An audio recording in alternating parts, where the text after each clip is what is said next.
Malam ini, kami daripada BSMM akan mempersembahkan sebuah kisah mengenai perislaman Umar Al-Khattab. Marilah kita sama-sama menghayati kisah beliau.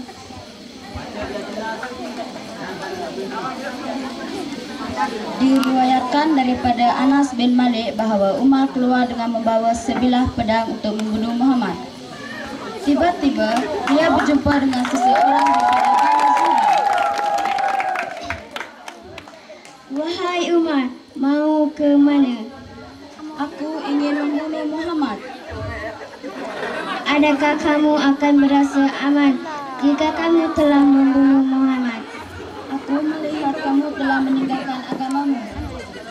Wahai Umar, maukah aku sampaikan kepadamu sesuatu yang lebih memeranjatkan? Ibu mertua dan anak saudara perempuanmu telah penuh Islam.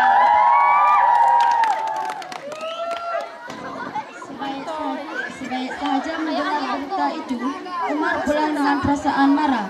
Tiba di rumah, Umar mendengar suara perempuan membaca ayat surah Al-Quran.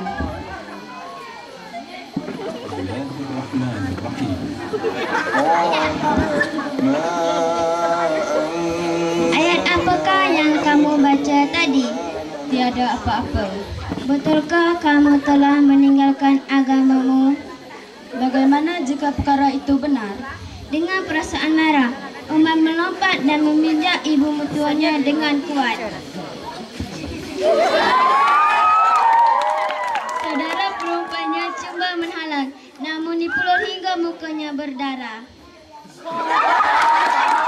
Dengan marah, saudaranya berkata, Umar, aku mengaku tiada Tuhan yang disembah melainkan Allah, dan aku mengaku bahawa Muhammad itu pesuruh Allah.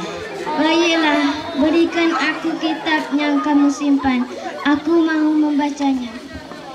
Jika kamu mahu membaca kitab ini, berwuduk dahulu, kerana kitab ini hanya boleh disentuh oleh orang yang suci. Lalu Umar mengambil wuduk.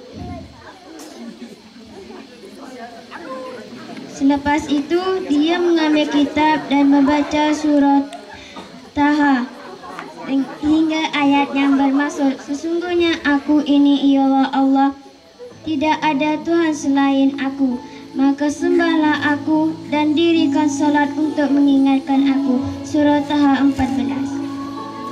Tunjukkan aku di mana Muhammad.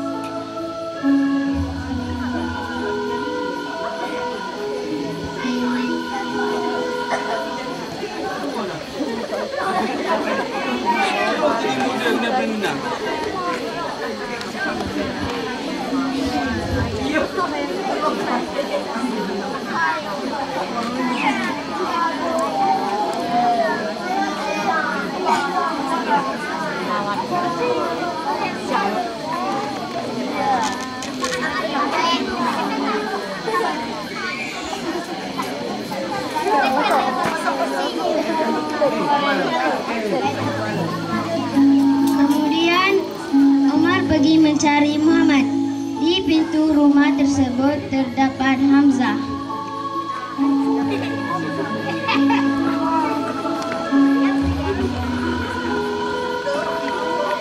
Ialah Umar. Jika Allah hendak memberikan kebaikan melalui Umar, dia akan masuk Islam dan mengikuti Rasulullah. Jika dia menghendaki hal lain, nescaya dia dapat membunuh kita dengan mudah. Ketika itu Rasulullah berada di dalam rumah, sedang menerima wahyu. Kemudian baginda menemui dan menghampiri Umar.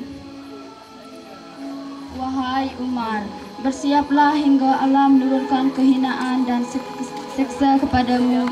Ya Allah, orang ini ialah Umar. Muliakanlah agama ini melalui Umar.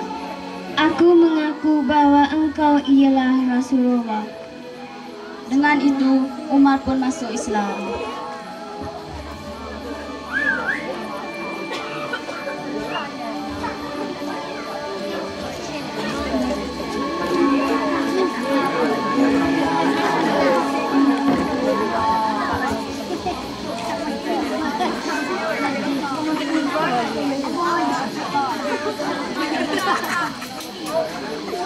Setelah Umar memeluk Islam, keislaman Umar perlu sebarkan kepada semua kaum Quraisy.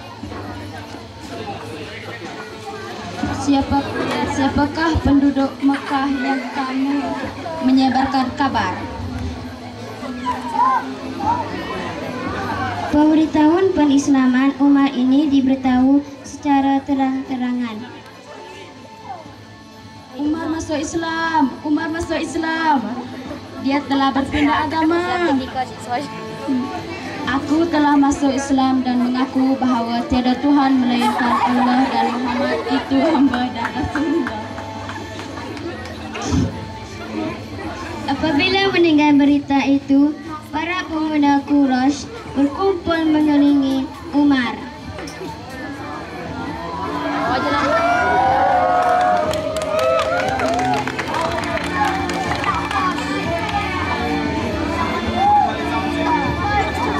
Kemudian keluarlah seorang pemuda untuk membunuh Umar. Lalu berlakulah pergaduhan antara mereka.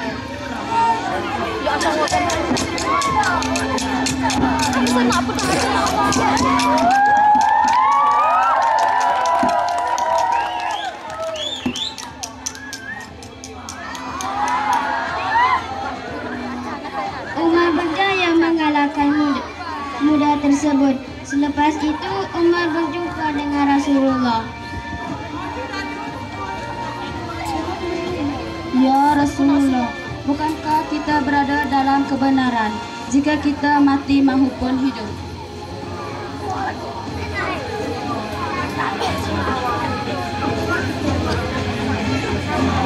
Benar, demi Zat yang menguasai diriku, kamu telah berada di dalam kebenaran jika kamu hidup maupun mati.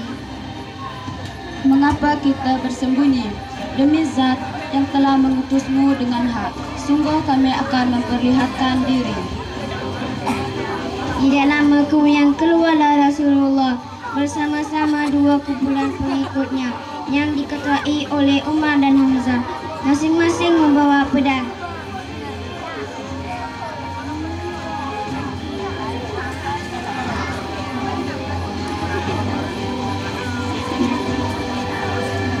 Masing-masing membawa pedang. Mereka masuk ke dalam masjid tanpa diganggu oleh kaum Quraisy.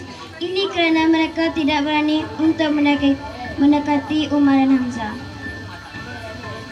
Begitulah kisah bagaimana Umar Al-Khattab memeluk Islam. Mulai saat itu, gelaran Al-Faruq diberi kepada Umar yang bermaksud yang memisahkan antara hak dan batil.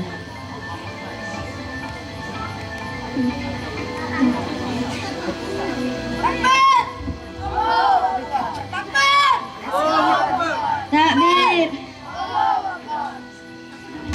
Sekian, terima kasih.